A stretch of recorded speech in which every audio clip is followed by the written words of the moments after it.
A man sat alone in his small apartment, staring at his phone, watching others celebrate promotions he deserved, connections he lacked, and opportunities that never came his way. He had worked harder than most, stayed loyal, played fair, yet remained invisible while others who barely tried climbed effortlessly to the top.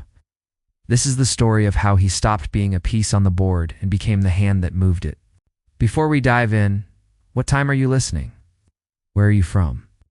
Drop a comment below and tell me, and please like and subscribe for more videos like this. He woke up that morning like every other morning, checking his emails, hoping for a response from the mentor he had reached out 2 weeks ago. Nothing. He had sent thoughtful messages, offered help, praised their work, yet silence was all he received. He realized then that goodness was not currency in the world of powerful people. He went to work, sat at his desk, and watched his colleague, a man with half his skill, walk into the boss's office laughing, shaking hands, leaving with a new project. Had been there longer, worked later hours, fixed more problems. But none of that mattered because he did not know the one rule that separated players from pieces. That night, he searched for answers, not in motivational videos or soft advice, but in the cold strategies of those who had actually seized power. He found Machiavelli, not the villain history painted, but a man who understood the mechanics of influence. He read the first principle, and it shattered everything he believed. Never reveal your true intentions. He had been too honest, too eager to transparent. Every time he asked for help, he showed desperation. Every time he praised someone, he revealed his need for their approval. Powerful people did not respond to need. They responded to mystery. He decided to test it. The next day, instead of sending another message to the mentor, he posted something valuable online, something that hinted at insight but did not give it all away. Within hours, the mentor reached out to him, curious, asking questions.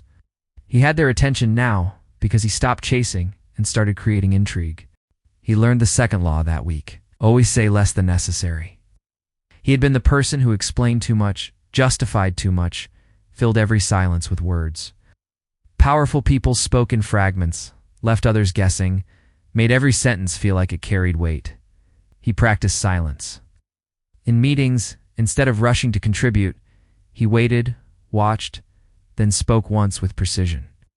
People started leaning in when he talked, because scarcity made his words valuable. He was no longer the person everyone ignored. He was the person everyone wanted to hear, but he knew words alone would not move him forward. The third principle was brutal, but true. Make other people come to you, use bait if necessary.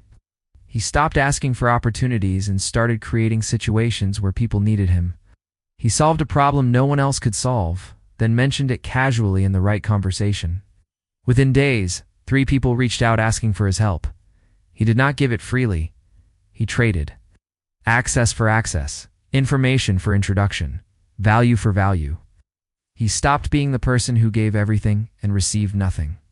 The fourth law hit him hard because it required him to kill a part of himself, court attention at all costs.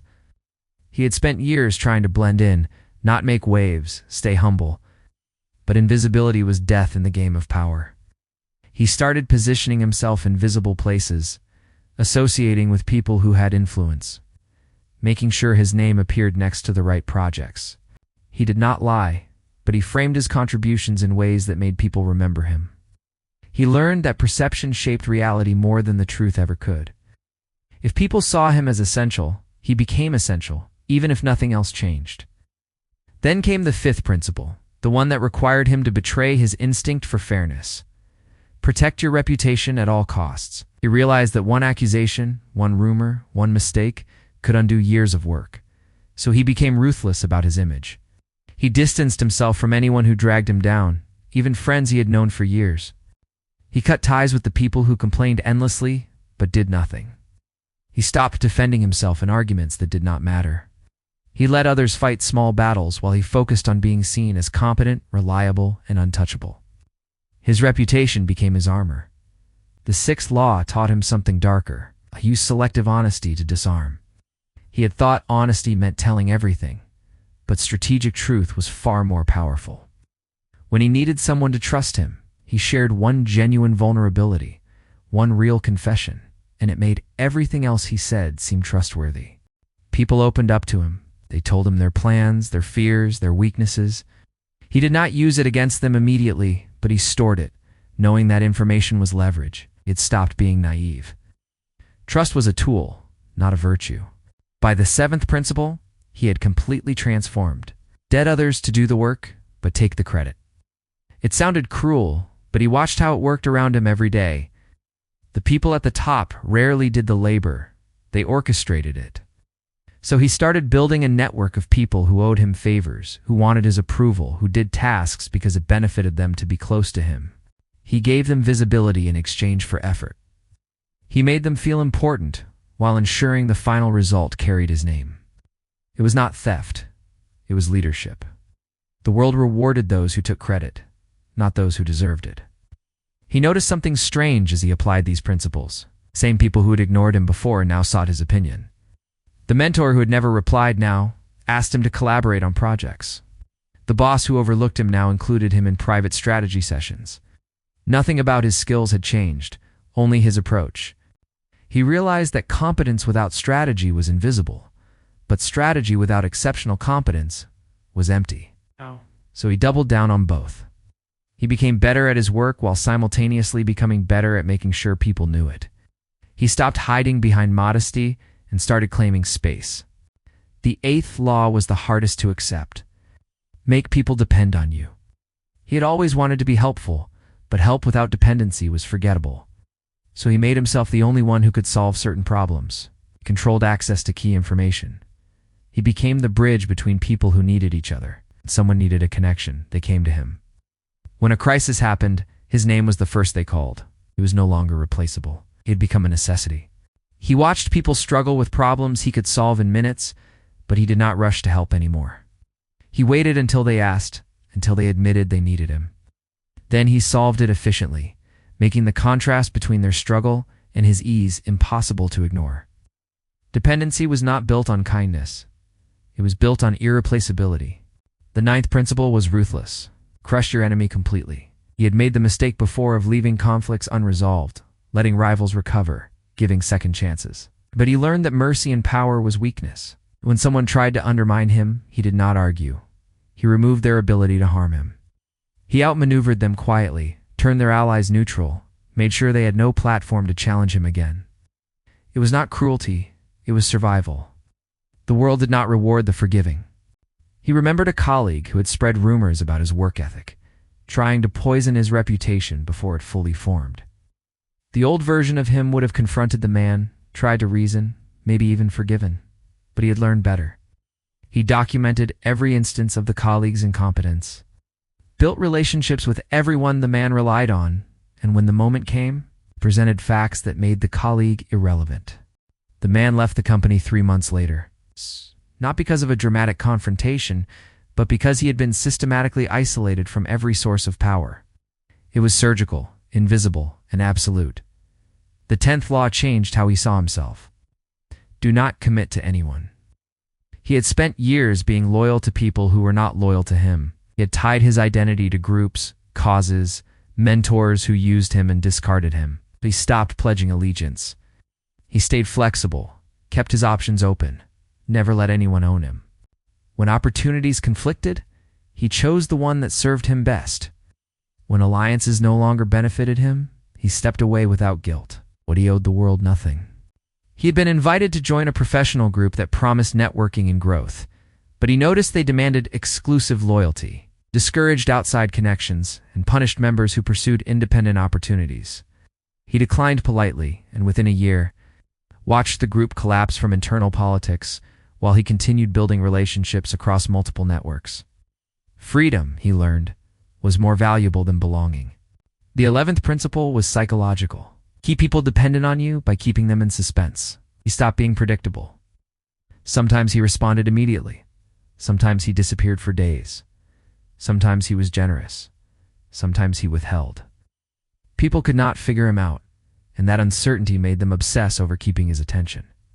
He controlled the rhythm of every relationship. No one knew where they stood with him, so they worked harder to stay in his favor. He had mastered the art of emotional leverage. A junior colleague once asked him how to get ahead, and he gave detailed advice, invested time in mentoring. A month later, another person asked the same question, and he gave a vague answer and walked away. Both people talked about him constantly, but the second one thought about him more because the absence of clarity created hunger. Certainty was forgettable. Mystery was magnetic. The 12th law was the most liberating. Enter action with boldness. He had hesitated too many times, overthought too many decisions, waited for permission that never came. But he noticed that people forgave bold mistakes faster than they noticed timid successes. So he stopped asking and started acting. He took the project without approval. He spoke to the executive without an introduction. He launched the idea without certainty. And even when he failed, the audacity itself earned respect. Boldness was magnetic. There was a high-stakes presentation that no one wanted to lead because failure would mean public embarrassment. He volunteered immediately, spent 2 days preparing, and delivered it with confidence, even though half the data was uncertain. He did not get everything right, but the decision-makers remembered his willingness to step forward when others hid. 3 weeks later, he was offered a leadership position. He understood now that the world did not reward the cautious. It rewarded those who acted as if they already belonged in the rooms they were trying to enter. The 13th and final principle sealed his transformation. Assume formlessness. He realized the most dangerous thing was to be predictable, to be locked into one identity, one strategy, one way of being. So he became adaptable. In one room, he was the expert. In another, the student. With some people, he was aggressive. With others, gentle. He refused to be cornered into a single role. He shifted, evolved, disappeared, and reappeared in new forms. No one could pin him down, and that made him untouchable. When people tried to label him, he changed before the label stuck. They expected him to react a certain way. He did the opposite. When they thought they understood his motives, he revealed a completely different goal. He had become fluid, and fluidity was power. He attended a conference where industry leaders gathered, and he noticed how people played fixed roles. The aggressive networker, the quiet genius, the charismatic speaker, all predictable, all limited. So he moved between roles, adapting to each conversation, each person, each context. By the end of the event, 5 different people described him in 5 completely different ways, and all of them wanted to work with him. Months passed. The man who once sat alone, ignored and invisible, now walked into rooms and conversations shifted toward him. He did not beg for validation anymore, because he had learned that power was not given to the deserving. It was taken by the strategic. He had stopped waiting for fairness and started engineering outcomes. He looked back at the person he used to be, the one who believed hard work and goodness were enough, and he felt nothing but pity. That version of him had been a pawn, moved by forces he did not understand. But now, he was the one moving the pieces. His phone rang constantly now, with opportunities, invitations, requests for his time. The same mentor who had ignored him now treated him as an equal. The same boss who overlooked him now asked for his advice on company direction. The same colleagues who dismissed him now competed for his attention. He did not gloat. He did not need to. Victory was not in proving others wrong. It was in making them irrelevant to his success. He sat in his apartment one evening, the same apartment where this journey began. But everything felt different. He was different. He had learned that the world was not a meritocracy. It was a game, and the rules were written by those who understood power. Talent mattered, but only when combined with strategy. Effort mattered, but only when directed with precision. He had stopped playing the victim and started playing the game. And once he learned the rules, the game became easy. He did not need anyone anymore. He had become the center of his own gravity. The world had not changed, but he had, and that made all the difference. The question was never whether he deserved power. The question was whether he was willing to do what it took to claim it. And he had answered that question with every principle he applied, every relationship he strategically built, every opportunity he seized without permission. He had transformed from invisible to indispensable, from ignored to influential, from a man waiting for his turn to a man who created his own opportunities. The principles had not made him cruel, they had made him aware. Awareness, he realized, was the first step to autonomy. So if you like this video, please like and subscribe for more videos like this.